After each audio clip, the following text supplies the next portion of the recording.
2장 14절부터 24절까지 우리 같이 한 목소리로 읽겠습니다. 천천히. 베드로가 11사도와 함께 서서 소리를 높여 이르되 유대인들과 예루살렘에 사는 모든 사람들아, 이 일을 너희로 알게 할 것이니 내 말에 귀를 기울이라. 때가 제3시니 너희 생각과 같이 이 사람들이 취한 것이 아니라 이는 곧 선지자 요엘을 통하여 말씀하신 것이니 일렀으되 하나님이 말씀하시기를 말세에 내가 내 영을 모든 육체에 부어주리니 너희의 자녀들은 예언할 것이요 너희 젊은이들은 환상을 보고 너희 늙은이들은 꿈을 꾸리라. 그때 내가 내 영을 내 종과 여종들에게 부어주리니 그들이 예언할 것이요 또 내가 위로 하늘에서는 기사를 아래로 땅에서는 징조를 베풀리니 곧 피와 불과 연기로다. 주의 크고 영화로운 날이 이르기를 전에 해가 변하여 어두워지고 달이 변하여 피가 되리라. 누구든지 주의 이름을 부르는 자는 구원을 받으리라 하였느니라. 이스라엘 사람들아, 이 말을 들으라. 너희도 아는 바와 같이 하나님께서 나사렛 예수로 큰 권능과 기사와 표적을 너희 가운데서 베푸사 너희 앞에서 그를 증언하셨느니라. 그가 하나님께서 정하신 뜻과 미리 아신 대로 내준 바 되었거늘 너희가 법 없는 자들의 손을 빌려 못 박아 죽었으나 하나님께서 그를 사망의 고통에서 풀어 살리셨으니 이는 그가 사망에 매여 있을 수 없었습니다.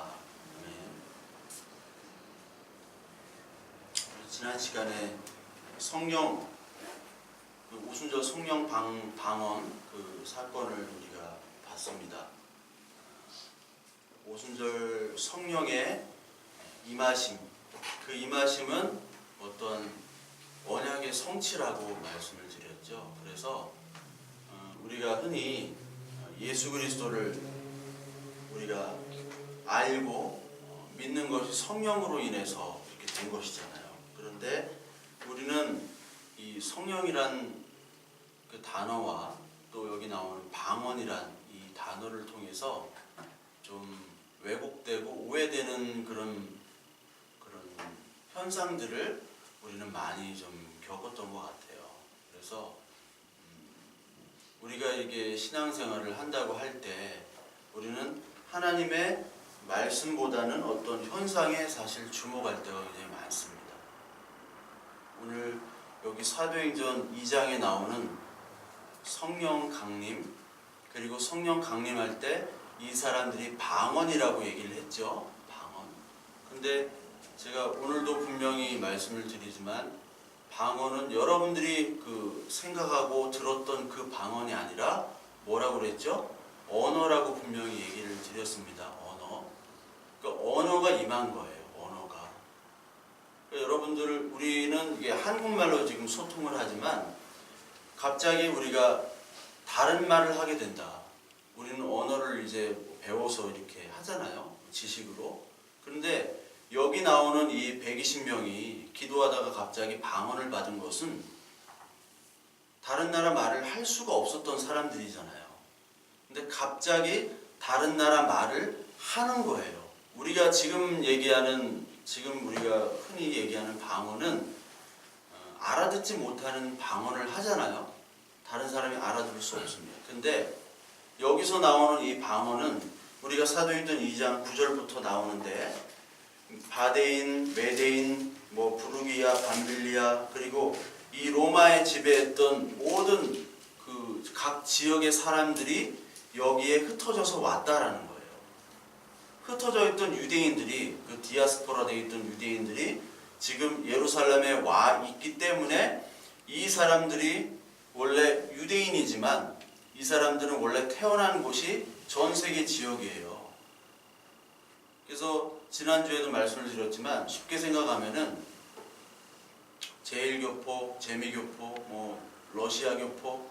근데 이 사람들이 한국말을 잘 못해. 어눌한 사람인데 한국에 왔어요. 그런데 어디 가니까 자기 나라 언어로 다 말을 한다 그 얘기예요. 그게 들린 거예요. 이 오순절 그 성령 강림 사건은요. 그러니까 이거는 방언이 랄랄랄라 샤샤샤 이 방언이 아니라 직접 영어를 하던가 일본어를 하던가 러시아를 하던가 하는 현상이 일어난 거예요.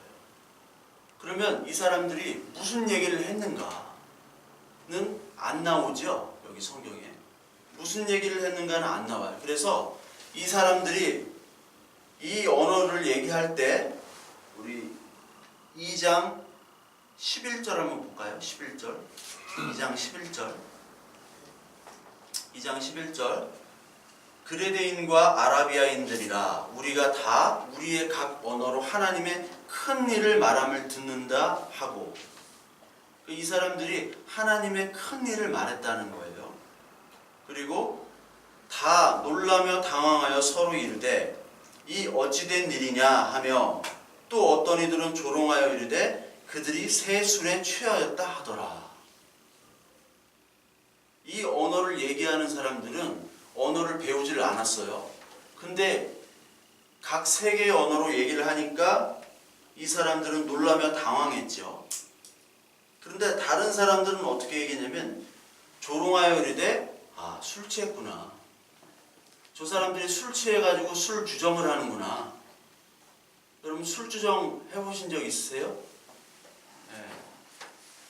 저 옛날에 술 주정을 좀 해가지고 필름도 한 2번 끊긴 적이 있고 술 주정은 한 얘기를 계속해서 반복합니다. 무슨 얘기를 하는지를 몰라요. 나이 들면 나이 들수록 꼭 술자리 가면 한 얘기 또 하고 한 얘기 10년 전에 한 얘기 5년 전에 한 얘기 어제 한 얘기 맨날 해요. 왜 그런지 모르겠어요.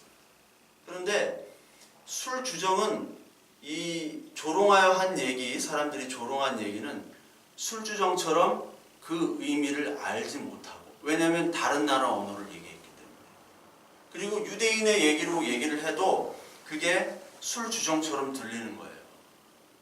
그래서 여러분 방언이라는 것이 어떻게 보면은 복음이 우리에게는 방언 그 세상 사람들에게 복음은 세상 사람들에게 방언처럼 들릴 수밖에 없어요. 하나님이 살아계십니다. 하나님이 여러분을 창조하셨습니다. 여러분은 죄인입니다. 그리고 하나님이 죄와 사망에서 여러분들을 건지셨습니다. 예수 그리스도께서 대신 죽으심으로 말미암아 그렇게 됐습니다. 이렇게 얘기하면 사람들은 뭐라고 들려요? 그게 알아듣지 못하는 술 취한 말로 들리는 거예요. 그래서 그런 얘기를 하면은요 못 알아듣는 거죠. 세상은. 하나님이 어디 있어? 나 죄인 아니야. 십자가에 달려 죽었다고? 왜 죽었어? 그런다고 내 죄가 사해지나? 죽은 다음에 부활이 있다고? 영원히 산다고? 웃기지 마. 그게 방언인 거예요.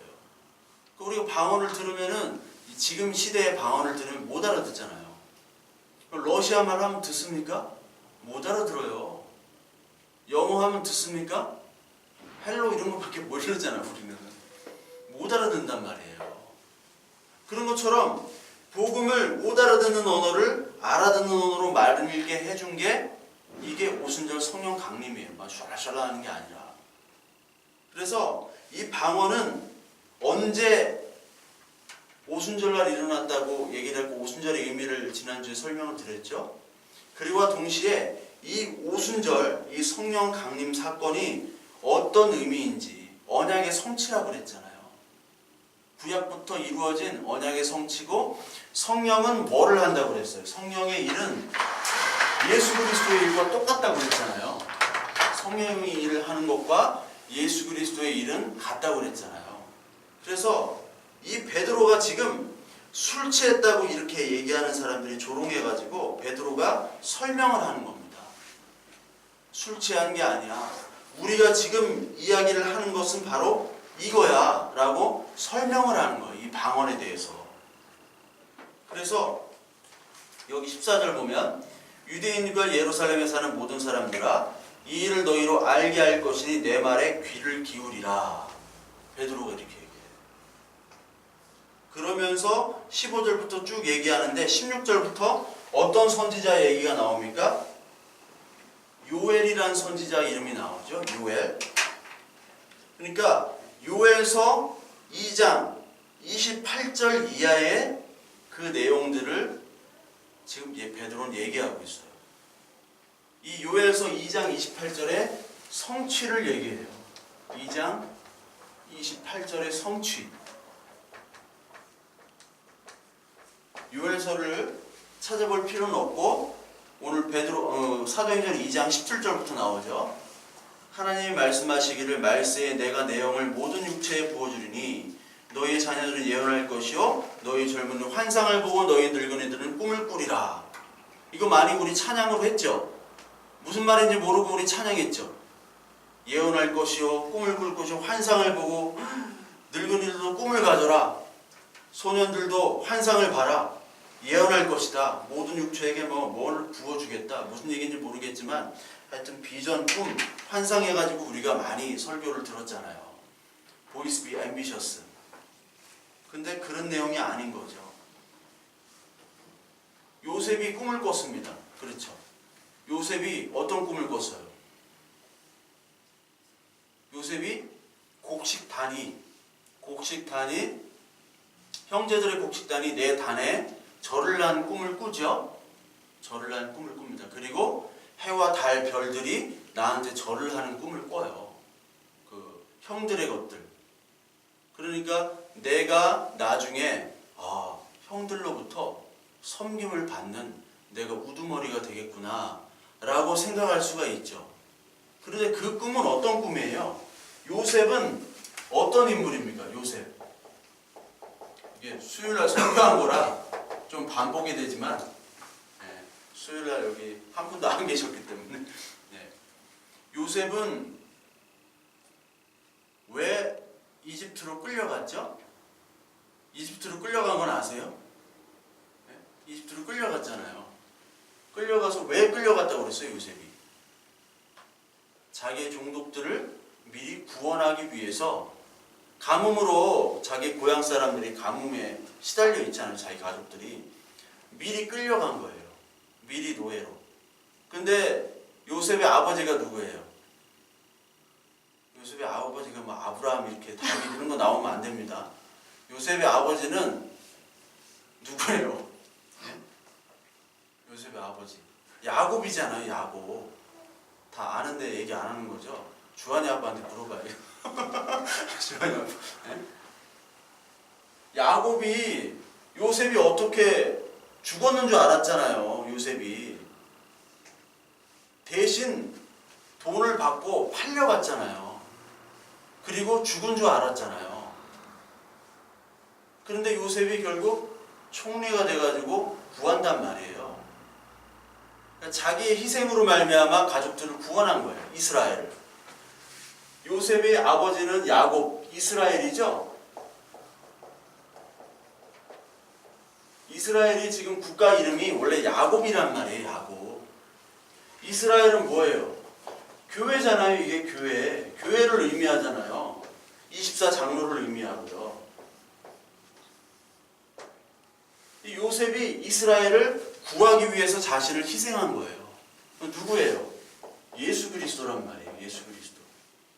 그리고 요셉 이외에 그 11명의 형제들 있죠? 이 11명의 형제들은 바로 이스라엘이에요. 야곱의 아들들.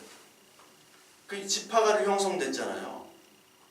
요셉은 그 지파에 들어갑니까? 안 들어갑니까? 안 들어가죠. 므낫세와 에브라임 두 아들이 12지파에 들어가는 거예요. 그래서 요셉이 꿈꾼 꿈은 뭐냐면 이 11명이 형제의 단이 이 요셉 단에게 절한다는 것은 바로 뭐냐면 교회가 하나님 예수 그리스도를 예배하고 경배한다는 뜻이에요. 요셉 네가 성공한다는 얘기가 아니라. 근데 우리 이 인간들은 특히 이 교회는 이 성경의 말씀들을 다 뭘로 바꿨느냐? 인간의 욕망과 비전으로 바꿨어요. 비전. 그러니까 우리의 욕망을 뭘로 표현해요? 욕심으로 하면은 좀 천박하잖아. 그래서 비전이라는 단어 영어를. 그래서 동네만 가면은 센터가 두 개가 있습니다. 첫 번째는 주민센터, 두 번째는 비전센터. 모든 동네의 교회는 비전센터가 있어요. 우리 교회만 없어. 네. 그리고 주민센터가 있어요. 그 비전센터가 뭐냐면 이 비전이란 말이 너의 꿈, 너의 야망을 이뤄라. 그렇게 해서 이 비전이 만들어졌어요. 너무 비전이 많아요. 그런데 이 비전이 요셉의 꿈은 바로 예수 그리스도를 얘기하는 거예요. 우리의 비전은 예수 그리스도예요. 이 예수 그리스도에 대한 것들을 비전과 어떤 능력으로 포장하게 되면 선악과를 먹은 후에 우리가 야망, 우리의 욕심으로 선악과를 먹었잖아요.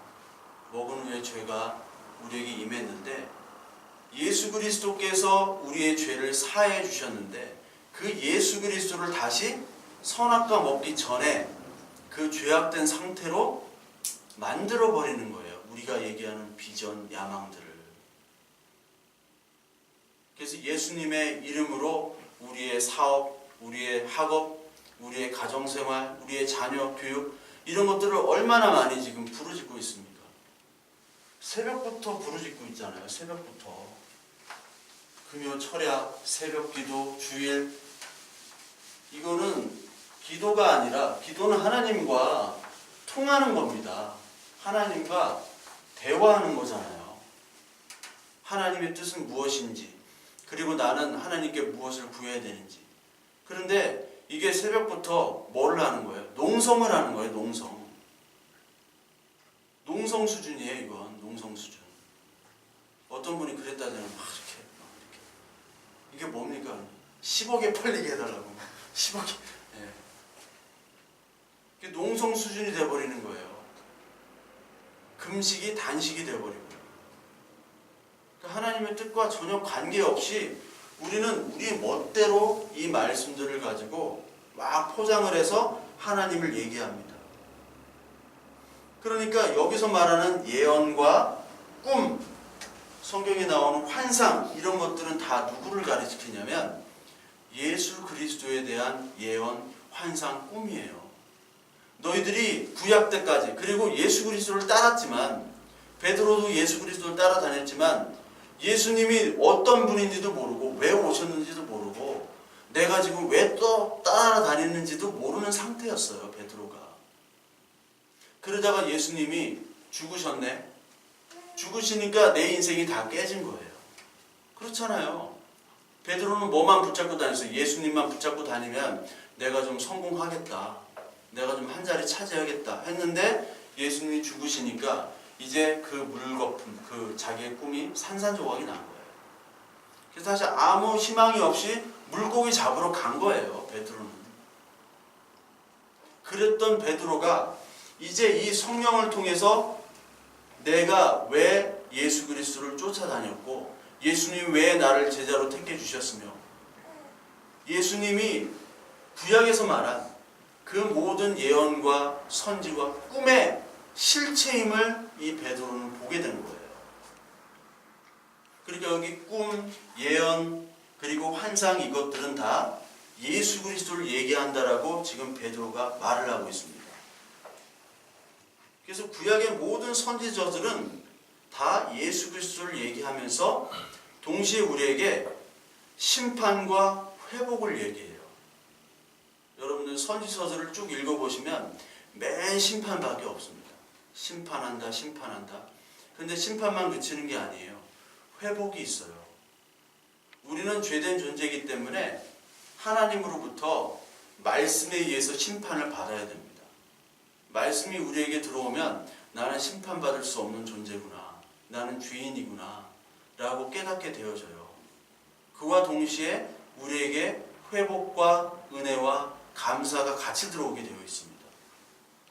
그래서 여러분 그 이사야서 한번 볼까요? 이사야서 3장 보시면 성경 예언서 전체가 다 심판과 회복입니다. 근데 이사야서 3장 그 대표적으로 한번 보면 3장 24절부터 4장 6절까지 한번 볼게요. 3장 24절 보면 그때 썩은 냄새가 향기를 대신하고 노끈이 띠를 대신하고 대머리가 숱한 머리털을 대신하고 굵은 베옷이 화려한 옷을 대신하고 수치스러운 흔적이 아름다움을 대신할 것이며 너희 장정은 칼에 너희 용사는 전란에 망할 것이며 그 성문은 슬퍼할 것이고 곡할 것이요 시온은 황폐하여 땅에 앉으리라. 이게 심판의 모습이죠. 심판의 모습. 그럼 성경에서 이 대머리가 나옵니다. 대머리가. 성경에서 머리숱이 많은 것은 축복이고 대머리는 좀 심판에 가까워요. 심판. 그런데 대머리가 죄가 있는 건 아니에요. 제가 죄가 있는 건 아닙니다. 그래서 레위기 13장 40절, 41절에 대머리는 정하다라는 표현이 있어요. 실제 있어요. 레위기 13장 40절, 41절. 대머리는 정하다. 대머리는 깨끗하라는 거예요. 그게 심판은 있지만, 자꾸 대머리 얘기해서 이상하지만, 심판은 있지만 죄는 없다라는 거예요. 여기 나오는 대머리, 붉은 베옷, 여러 가지 뭐 썩은 내 이런 게 우리의 모습이라는 거예요. 인간의 모습. 그런 심판이 있지만 동시에 4장 1절에 그날에 7 여자가 한 남자를 붙잡고 말하기를 우리가 우리 떡을 먹으며 우리 옷을 입으리니 다만 당신의 이름으로 우리를 부르게 하여 우리가 수치를 면하게 하라 하리라. 7 여자가 한 남자를 붙잡는데요. 참 행복한 남자죠. 7 여자가 달라드니까. 근데 이거는 한 남자는 김종국이 부른 한 남자도 있지만 그거는 예수 그리스도예요. 한 남자. 7 여자는 교회잖아요. 모든 교회가 한 남자를 그린다는 거예요. 한 남자를. 예수 그리스도를. 그날의 여호와의 싹이 아름답고 영화로울 것이며 그 땅에 솟아는 이스라엘의 피난자를 위하여 영화롭고 아름다울 것이며 시온에 남아있는 자, 예루살렘에 머물러 있는 자, 곧 예루살렘 안에 생존한 자 중 기록된 모든 사람은 거룩하다 칭함을 얻을 것이니 이는 주께서 심판하는 영과 소멸하는 영으로 시온의 딸들의 더러움을 씻기시며 예루살렘의 피를 그 중에 청결하게 하실 때가 됨이라. 이제 우리의 더러운 죄와 피와 이런 더러운 옷들을 예수 그리스도의 옷과 피로 깨끗하게 씻는다는 얘기죠. 그러므로 말미암아 우리에게 회복을 주신다는 거예요. 그게 성경의 구약에 나와 있는 모든 꿈과 예언과 환상이에요.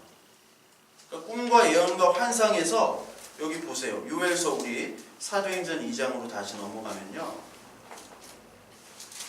예수님이 오실 것이다 라고 꿈과 예언과 환상을 보여주지만 동시에 우리 19절을 한번 보세요. 사도행전 2장 19절에 보면 또 내가 위로 하늘에서는 기사를 아래로 땅에서는 징조를 베풀리니 곧 피와 불과 연기로다. 주의 크고 영원한 날이 이르기 전에 해가 변하여 어두워지고 달이 변하여 피가 되리라.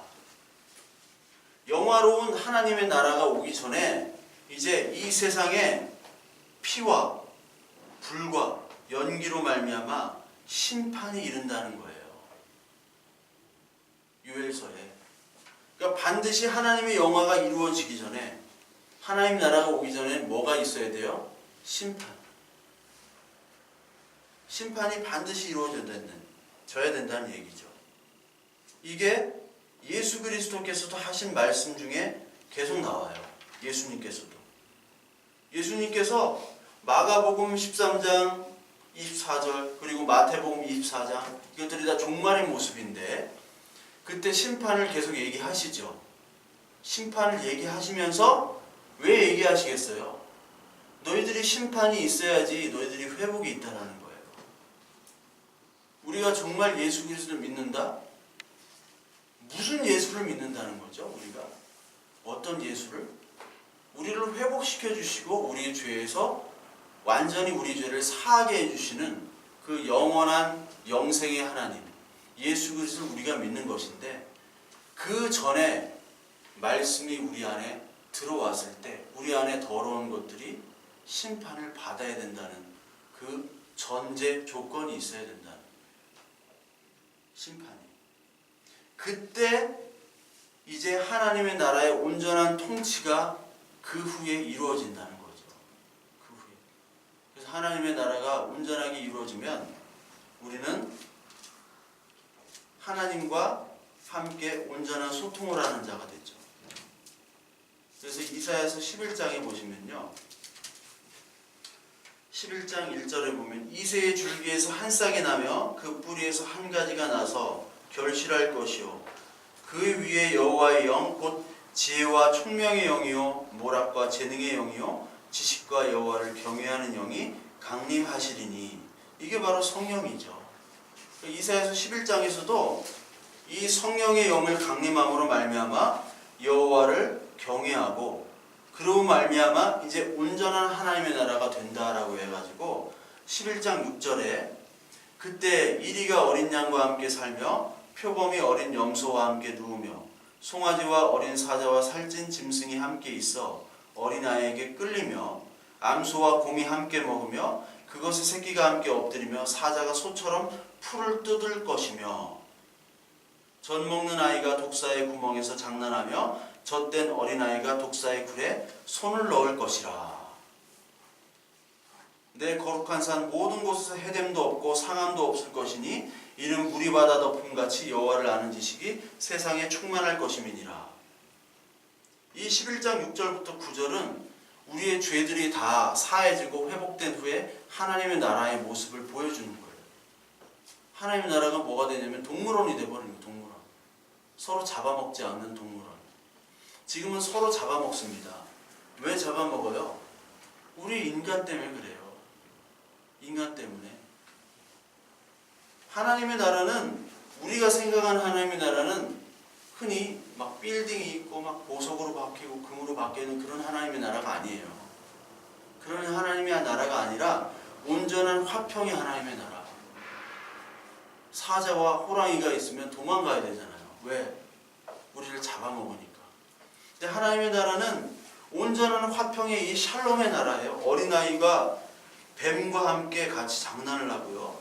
암소와 곰, 사자가 소처럼 풀을 뜯어먹어요. 사자 풀 뜯어먹는 소리를 지금 하는 거예요. 왜? 이게 원래의 모습입니다. 그런데 이 세상은 이런 하나님의 나라를 원하지 않아요. 원하지 않는다고요.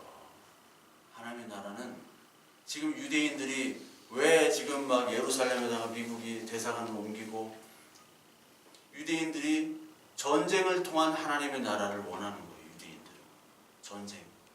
이슬람과 모든 인간들, 자기 유대인들을 대적하는 모든 인간들을 죽여야 돼요. 전쟁, 정복을 해야 됩니다. 그게 인간이 원하는 거예요. 인간은 다른 사람을 밟고 내가 왕이 돼야 돼요. 그래서 빌딩을 소유해야 돼요. 하나님은 나에게 빌딩을 주셔야 되고 나에게 금을 주셔야 되고 나에게 돈을 주셔야 돼요. 그런데 여기 하나님의 나라는 하나님과 나와의 관계, 인간과 인간과의 관계, 동물과 동물, 인간과 동물, 모든 환경까지도 온전한 화평의 에덴, 새 에덴, 온전한 에덴으로 회복시켜 주시는 거예요. 거기에 하나님의 나라는 돈이 있을 수가 없어요. 금이 있을 수가 없어요. 누가 상전, 남녀노소가 있을 수가 없습니다. 모두가 다 똑같은 샬롬의 그 하나님의 나라가 이루어지는 게 바로 하나님의 뜻인데 인간은 그걸 원치 않아요. 인간은 돈과 권력과 자기 행복, 쾌락만을 원하는 그 하나님의 나라를 원하고 있어요. 그러니까 예수 그리스도께서 죽으신 다음에 하나님의 나라를 전해도 믿는 사람이 없죠. 왜? 사람들은 경제적, 물리적, 정치적 메시아를 원했으니까. 그래서 이제 하나님 예수 그리스도께서 승천하시고 이제 진짜 성령을 통해서 진짜 내가 온 이유를 온 만 백성들에게 알리고자 성령을 주신 거예요. 그래서 여기 부어주신다 17절에 모든 육체에게 부어준다라는 말이 있어요. 부어준다. 모든 육체에게. 이게 부어준다는 말이 막 폭포처럼 퍼준다는 얘기예요. 부어준다. 그게 뭐냐면 예전에 하나님 예수 그리스도에 대해서 얘기했던 사람들은 다 누구예요? 지도자들이 얘기했죠. 모세, 이삭, 아브라함 이런 특정인이에요. 그리고 선지자들, 이사야, 다니엘 이런 선지자들만 얘기를 했어요. 다윗. 그런데 부어준다는 것은 이제 모든 사람, 하나님 안에 있는 자녀들에게는 다 부어준다는 거예요. 그게 성령이에요. 그러니까 구약 때까지는 선지자들을 통해서 그리고 어떠한 인물들을 통해서 그 하나님의 말씀을 전했지만 지금은 모든 사람이 다 하나님의 말씀을 전하도록 성령을 준 거예요. 성령이 준 거는 모든 사람들이 하나님의 뜻과 하나님의 마음과 이 성경 말씀을 알도록 하는 거예요. 그게 성령의 역할이 그게 부어준다는 말입니다. 그게 바로 말세라는 거예요. 말세. 여러분 말세. 말세란 말 많이 쓰죠? 네, 말세. 종말 이런 말을 쓰는데 이 말세란 말은 다른 뜻이 아니에요. 말세란 말은 뭐냐면 나와 이 세상 죄된 나예요. 죄. 이게 나자가 이게 제가 교제하는 목사님이 한자풀이를 잘 하시는데 이 나자가 굉장히 날카로운 글자예요. 한자로도 삐져나오거든요. 이게 촥촥 돼 있고 이게 어떻게 보면 죄된 모습이에요. 나가. 그런데 이 세상이 멸망하고 예수 그리스도를 알기 시작한 것이 바로 말세예요. 이 뜻이 말세라는 것이. 그 말세는 예수님의 초림부터 재림까지 예수님이 한 번 오셨잖아요. 그리고 다시 오시기 전까지가 바로 말세예요. 그러니까 이 말세는 이 세상의 권력들이 다 끝나고 나 속에 있는 죄들이 다 없어지고 이제 하나님의 나라가 시작된 하나님의 말씀이 내 안에 들어서 시작되는 것이 바로 말세인 거예요.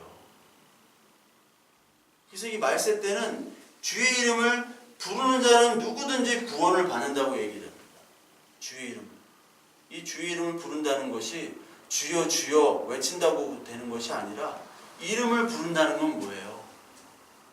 우리 정한이의 이름을 부른다. 정한아 할 때 아무 생각 없이 정한아 이렇게 부르지 않잖아요. 정한아. 그 안에 내가 담겨있는 모든 마음이 그 이름 안에 다 담겨있는 거예요. 이름을 지을 때는 이름을 그냥 짓는 거 아니잖아요. 이 사람, 이 사물, 특징과 거기에 내 모든 마음을 담아서 이름을 짓는 겁니다.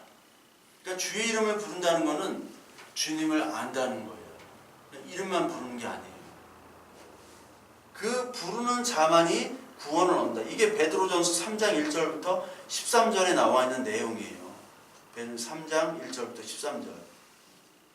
그러니까 주의 이름을 부르는 자는 심판으로부터 멸해지고 그리고 하나님의 나라가 임한다.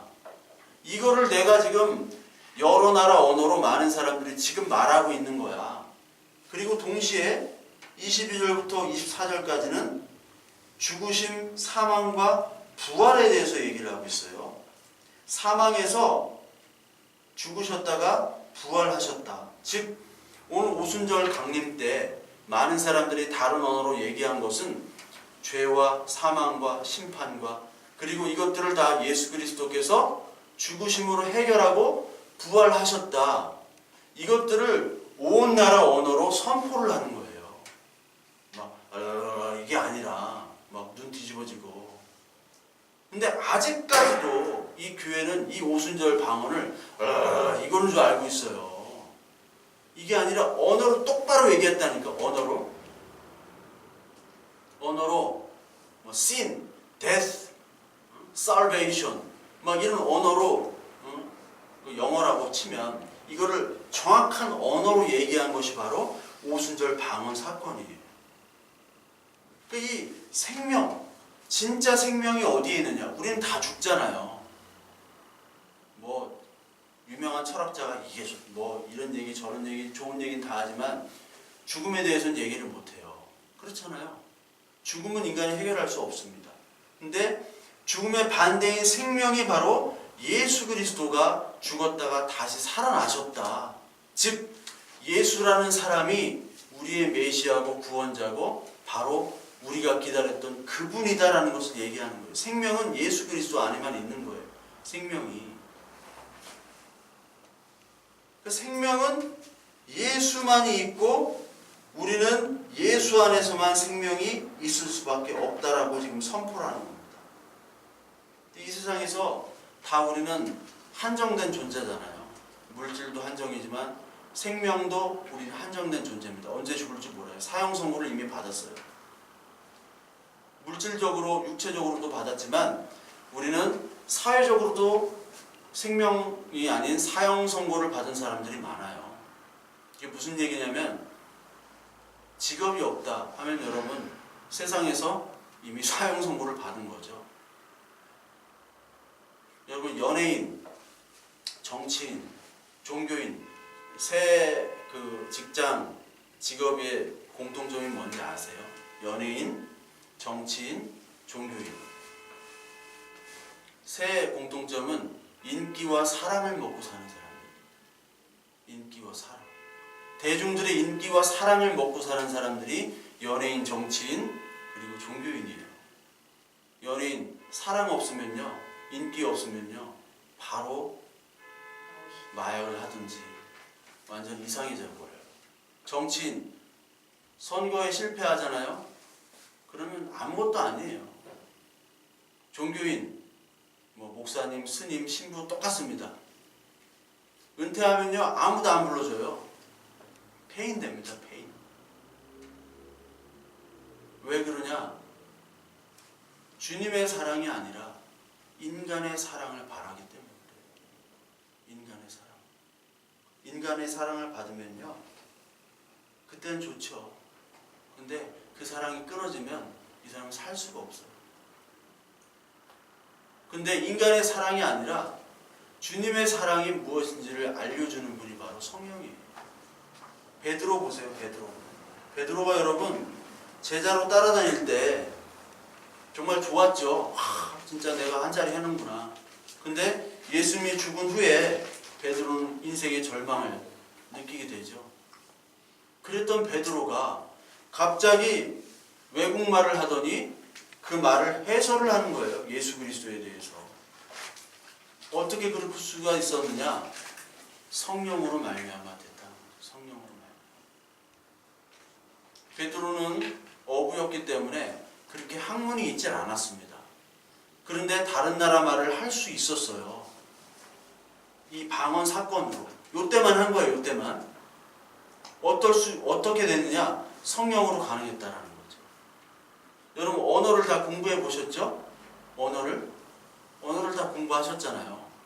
근데 여러분들이 하는 언어는 다 거짓말이에요. 제대로 된 언어가 아니에요. 저도 영어를 잘하는 사람이 되게 부러운데 영어 공부를 지금도 합니다. 네. 영어 공부를 지금도 해요, 저. 근데 안 늘어요. 안 늘어. 왜 안 느는 줄 아세요? 영어를 지식으로 공부하니까 그래요. 영어를. 단어를 공부하고요. 막 문장을 외우고 그래요. 저도. 문장 외워가지고 막 공부하고 막 듣고 그래요. 안 돼, 근데. 왜 안 돼요? 언어를 지식으로 공부해서 그래요. 언어는요, 소리를 들어야 돼요. 소리를. 주한이 정한이 글자 못 써요, 지금 잘. 근데 말은 다 해요. 그게 소리로 듣는 거예요. 소리로. 마치 이거 성령이랑 똑같은 겁니다. 성령이 임하면요, 지식으로 하는 게 아니에요. 글을 쓸 수는 없지만 말은 할 수 있는 사람들이 많아요. 미국에 가면 노숙자들 엄청 많습니다. 문맹률이 엄청 높아요, 미국은. 글을 못 써요, 영어를. 우리나라 사람 너무 잘 써. 못 써요. 근데 말은 기가 막히게 해요. 기가 막히게. 저도 외국 사람들이랑 같이 클래스에서 이제 공부를 했는데 내가 영어 단어 수거는 맨날 1등이야. 거기서. 근데 동구권 애들은 잘 몰라. 그런데 동구권 애들은 알파벳도 똑같으니까. 저와 여러분들이 네덜란드나 독일이나 이런 데 태어났으면요, 지금처럼 공부했으면요, 쉽게 국어는 해요, 외국은. 왜? 글자가 같으니까. 소리도 비슷해요. 근데 걔네들은 소리는 다 들리는 거예요. 우리는 안 들려요. 마찬가지로 지식으로 공부해서는 안 돼요. 그게. 여기 성령은 지식으로 나오는 것이 아니라 성령을 통해서 하나님의 일들을 보여주는 거예요. 여기 하나님의 일이. 베드로가 무슨 언어를 공부하고 뭐를 알았겠어요. 요엘서, 베드로가 지금 요엘서를 얘기하잖아요. 베드로가 요엘서를 거의 알았을까요? 우리도 모르는데, 우리도 성경책 이렇게 되어 있는 거 요엘서 찾으라면 모르잖아요. 근데 베드로가 요엘서를 막 주렁주렁 얘기를 해요. 사람들이 놀라잖아요. 여기 뒤에 나와요. 야, 베드로가 원래 학문이 없는 자인데 어떻게 저렇게 말을 하지? 뒤에 나와요. 성령으로 말미암아. 성령 때문에 이 베드로가 이 말을 한 거예요. 하나님이 이런 분이셨다. 예수 그리스도가 이런 자다. 라고 얘기를 할 수 있는 거예요. 저와 여러분들이 어떻게 보면 그냥 성경 보고 학문으로, 지식으로 신앙생활한다, 예수 믿는다고 할 수 있어요. 저도 그런 것 같아요. 저도 가만히 보면 목사 한 수 받은 지 지금 10년이 넘었거든요. 근데 10년이면 뭔가 좀 알아야 되는데 아무것도 모르겠어요. 그리고 이 신학교에서 같이 공부하고 이렇게 해서 그 시스템에서 이렇게 목사가 됐는데, 제가 가만히 양심적으로 손을 놓고 생각해 보면 이런 우리나라의 제도권 내에서 목회자가 양성된 이 시스템에서는 목사가 한 명도 배출될 수는 없다라고 저는 결론을 내렸어요. 물론 아닌 분들도 있겠지만 저는 그래요. 제 자신에게 적용해 보면 하나님이 기뻐하시는 그래도 좀 목사다운 목사는 이 시스템에서는 절대로 될 수가 없어요. 직장인처럼 돼버려요. 직장인. 어떤 교수님이 딱 입학하니까 여러분들이 사례비를 10,000원이라도 이상 받는 이상 여러분들은 절대로 목사가 될 수가 없습니다. 딱 얘기하더라고요. 근데 그 말이 점점 좀 느껴져요. 아, 목사가 될 수가 없다. 제가 이번 주 KBS 스페셜인가 어떤 영상이 있는데 뉴욕에 사는 한인 노숙자들에 대해서 나오더라고요. 보셨나 모르겠어요. 뉴욕에 사는. 근데 그 노숙하는 사람들을 이렇게 같이 공동생활을 하는데 거기서도 결혼도 하고 거기서도 만나고 그러는데, 거기서 만났던 두 분이 이제 거의 목회자처럼 맨날 예배를 드리고 해요. 두 부부가. 거기서 만난 부부예요. 근데 이 남자분이 원래 자기가 이제 도박을 하는 분이에요. 사연들이 다 있어요. 어떤 노숙자는 딸이 하버드대에 들어갔어요. 근데 자기는 노숙자야. 그래서 딸이 정말 보고 싶은데 누가 될까봐 그로서리 스토어도 하고 이렇게 다 가게도 하고 세탁소도 했던 사람들이에요. 근데 도박에 빠지고 약물에 빠지고 이혼하고 하다 보니까 길거리에 나앉게 되고, 그리고 도박과 술 중독으로부터 지금 막 치료가 안 되는 거예요. 그런 사람들을 모아다가 하는 그 조그마한 그 사랑의 집이라는 데 있는데, 거기를 운영하는 그 원장이라는 분도 역시 도박 중독자였어요. 그 양반이 얘기하는 거예요. 내가 이거 안 하면은 내가 여러분들한테 봉사 안 하고 이거 길거리 노숙자들한테 먹을 거 안 나눠주고 이렇게 하면 나는 곧바로 지금 돈이 있으면 도박장 간다고. 하나님은 여러분들 만나고 이렇게 하는 게 결국 나를 살리기 위해서 여러분들 만나게 하는 거다. 근데 그것은 맨날 예배를 드려요. 맨날 예배를 드리는데 찬양하고 예배하고. 근데 그 사람들 보면서 그 원장이란 분, 그분이 저럴 때만이 그래도 목회자 흉내라도 낼 수 있는 거구나 라고 생각이 들더라고요. 그래서 제가 교회 전도사, 강도사, 목사 이렇게 해봤잖아요. 해보고 다른 교회도 보고 듣고 직장인이었구나. 그냥 직장인이에요. 그냥. 누구는 대기업 직장인, 누구는 중소기업 직장인. 강남에 큰 대기업 직장인 가려고 그렇게 나도 원서를 쓰고. 근데 제 성향이 원래 그 교회 가면 다 요즘 막 명찰력이 달잖아요. 목사들부터 해가지고 유니폼도 입고 막 인사하잖아요. 나도 막 명찰을 줘가지고 그거 집어 던졌어요. 나 이런 거 명찰 달기 싫다고. 그러니 나를 누가 써주겠어요. 이 성질머리가 그러니. 그런 거는 나 되게 싫어하거든. 그러니까 직장생활을 할 수가 없는 거예요. 그런 직장생활에. 근데 그 영상을 보면서 야, 저분이 바로 목회자고. 사실 목사란 직분은 성경에는 없어요. 사실 목사란 직분은 없습니다. 목사 없어요. 원래 목사 없는 거예요. 그냥 다 여러분들이 설교자고 다 형제고 자매고 다 목사인 거예요. 여러분들이. 목사 없어요. 정말 신학적으로 없어요. 신학적으로 여기 성경에 목사 없습니다. 찾아보세요. 뭐 목자란 말이 있는데 목사 없어요. 지금까지 지금처럼 제도화된 목사는 없는 겁니다. 그러니까 하나님이 성령을 너희에게 부어준다고 그랬어요. 너희에게. 너희가 선지자고 제사장이고 너희잖아요. 너희가 나라다. 베드로전서 2장 9절에.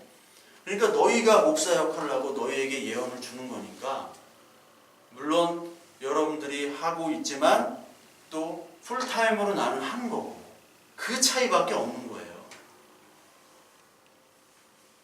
진짜 목회자, 진짜가 되려면 광야로 나갈 수밖에 없더라고요. 제 결론은. 흉내만 내는 거예요. 저도 그렇고 흉내만 내는 거예요. 저와 여러분들이 신앙생활을 한다, 뭐 말씀을 깨닫는다 하지만 이 신앙은 누구로부터 배우는 것도 아니고 하나님의 성령으로 말미암아 우리가 철저하게 깨어지고 거기서 하나님의 음성을 들어야 되는 겁니다. 그리고 그러한 현장이 있어야 돼요. 그렇지 않으면 우리는 그냥 겉돌다가 물론 하나님이 구원도 해주시겠죠. 겉돌다가 그냥 하나님 바라볼 수밖에 없는 그런 죄인으로 갈 수밖에 없어요. 오늘 베드로가 예전에는 이 성령 받기 전에는 예수님을 저주했잖아요. 잡아 죽이려고 하니까. 저주하고 나는 몰라요. 예수님 모르는 사람이니까 저리 가요. 이렇게 했던 이 베드로가 이제 성령을 받은 후에 성령의 은혜를 받은 후에 예수님의 한 일, 하나님의 한 일을 증거하고 다녀요. 그리고 나중에 순교까지 합니다. 저와 여러분들이 사실 증거해야 되는 증인으로 하나님이 불러주셨죠? 이 교회를. 근데 저도 생각해 보면은 증인으로 살지 않았던 것 같아요. 직장인이었어요. 저도 솔직히 고백하면 직장인. 나도 좀 좋은 직장인 되고 싶다. 개업을 하도 좀 확 되는 좀 그런 직장인으로 되고 싶다. 근데 여러분 하나님께서는 우리를 증인으로 불러주셨어요. 저와 여러분들을. 그 증인이 되려면 오늘 베드로처럼 말씀에 의해서 우리가 깨어져야 됩니다. 이 내가 얼마나 큰 죄인이고 얼마나 큰 사악한 자인지 그걸 깨닫고 하나님의 은혜로 그 은혜의 자리에 무릎 꿇고 나가야 될 수밖에 없어요. 그때만이 이 베드로처럼 그리고 많은 변화했던 이 사도들처럼 하나님이 우리를 예수 그리스도의 증인으로 사용하시고 또 쓰시는 겁니다. 그게 가장 큰 행복이에요. 교인들에게. 하나님의 자녀들에게 물질의 축복도 주실 수 있어요. 하나님이. 하나님의 자녀로 필요하다면 여러분이 건강도 주실 수도 있고 물질의 축복도 주실 수도 있고요. 인간관계도 회복시켜 주실 수 다 주실 수 있어요. 그런데 하나님께서 필요하다면이에요. 하나님의 자녀로. 하나님께서 오늘 저와 여러분들에게 최선의 환경과 조건을 주셨어요. 저는 그렇게 믿어요. 예전에는 남 탓을 되게 많이 했어요. 부모 탓을 제가 되게 많이 했어요. 부모 탓을 너무너무 많이 했던 사람이에요. 예전에도 많이 얘기했지만 예전에 내가 특별한 사람인 줄 생각했어요. 어렸을 때는 진짜. 어렸을 때 제가 여기 뒤편에 있는 초등학교 나왔거든요. 초등학교 월요일만 되면 제가 앞에 단상에서요, 제가 6학년 때는 회장이어가지고 그때 3,000명이었거든. 3,000명. 그때도 나는 특별한 사람인 줄 생각했어요. 선생님들 넌 특별하다, 나도 특별하다. 근데 그게 이제 하나도 안 특별한 사람. 우리 엄마가 옛날에는 내가 천재인 줄 알았대요. 5살인가 6살 때부터 막 간판을 읽고 어디 유치원도 안 다녔거든. 나는 막 영어를 읽고 막 그랬대. 근데 시간 지나고 보니까 둔재야. 이게 확 까발려진 거예요. 까발려줘야 돼요. 내가 진짜 잘나고 내가 진짜 멋있고 내가 정말 의인이고 나는 정말 착한 사람이라고 착각하는 게 까발려줘야 돼요. 그게 뭐예요? 성경을 통해서. 성경을 통해서. 그리고 우리 환경을 통해서. 그게 축복인 줄 모르고 많은 사람들이 살아가고 있어요. 그리고 다른 축복을 원하면서 오늘도 새벽부터 농성을 한단 말이에요. 막 농성이지 기도야 그게. 우리가 정말 기도의 자리로 다가가려면 하나님이 왜 이런 것들을 하셨는지에 대한 이제 축복으로 다가올 때 진짜 기도가 될 수 있더라고요. 아, 이게 축복이었구나. 그때부터는 진짜 기도가 돼요. 아, 하나님 이것도 감사하고요. 저것도 감사하고요. 아, 이런 게 감사군요. 그 전까지는 우리는 다 목사는 직장 생활하고요. 또 일반 성도님들 그냥 왔다 갔다.